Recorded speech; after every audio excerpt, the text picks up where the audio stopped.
Halo para pengusaha, saya Coach Hendra Hilman dari Hendra Hilman International Business Clinic dan Training. Hari ini saya akan berbagi tips kepada Anda untuk bagaimana supaya Anda punya produk ya, tapi saat ini Anda merasa bersaing dengan kompetitor Anda. Namun bagaimana caranya saya bisa keluar dari persaingan lalu mempunyai pasar baru.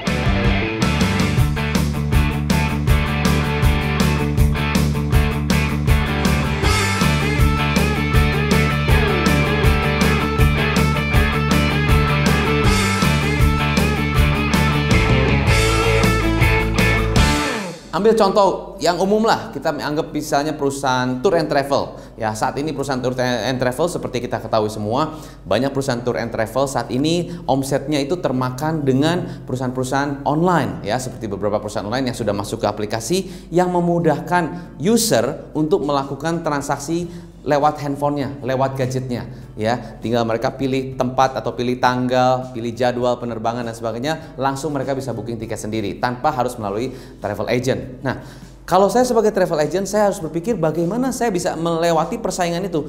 Bukan hanya persaingan-persaingan secara sesama travel agent, tetapi juga persaingan travel agent yang online. Nah, itu gimana caranya, ya? Nah, pertama, kembali kita harus tahu target market dan customer Anda.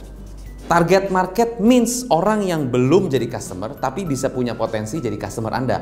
Jadi maksudnya kalau Anda lihat di handphone Anda list beberapa orang yang ada di nama dalam handphone, itu ada target market bukan? Ada prospek nggak? Nah, itu prospek.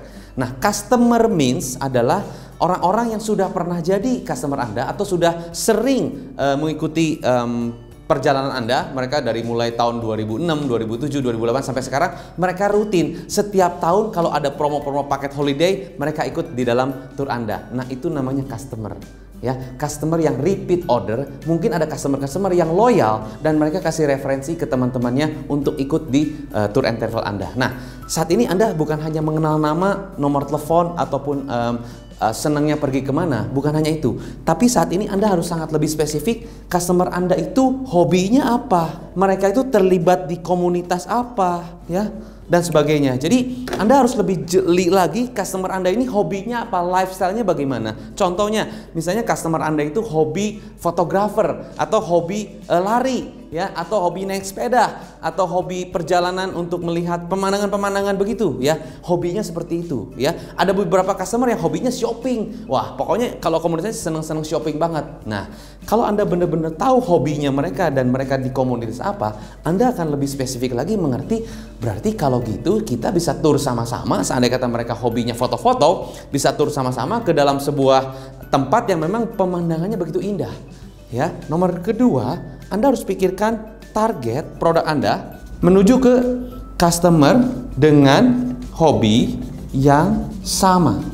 Jadi setelah Anda tahu hobinya mereka misalnya foto-foto, atau mereka senangnya naik sepeda, atau mereka senang holy tour begitu ya, atau liburan dengan melihat tempat-tempat bersejarah atau tempat-tempat holy begitu ya, atau mereka komunitas lari, atau mereka komunitas shopping. Nah, kalau Anda tahu komunitasnya ternyata, oh iya betul, customer saya senang foto-foto, senang shopping, Anda bisa saja targetkan produk Anda ke customer Anda yang memang senang shopping. Karena pengalaman begini, kalau kita ikutan tour ya, ada orang yang senang foto, ada orang yang senang shopping, ada orang yang cuma senang jalan-jalan. Itu biasanya kalau dicampur begitu, kadang-kadang orang yang foto suka cepet-cepet ya, karena dia pengen lihat pemandangan tapi orang lain pengen shopping begitu ya.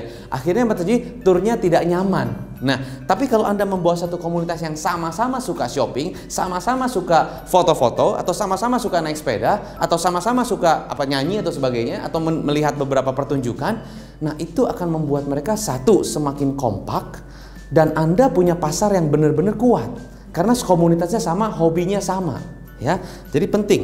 Atau Anda juga bisa ambil satu endorsement, misalnya satu orang yang berpengaruh. Misalnya contoh, Anda punya holy tour, Anda undang satu pemuka agamanya dan Anda bawa di dalam satu tour itu, holy tour kemana, dan satu pemuka agama yang membawa itu segala. Sehingga orang-orang di sana benar-benar lebih terarah untuk menuju ke tempat-tempat yang memang diperlukan untuk beribadah.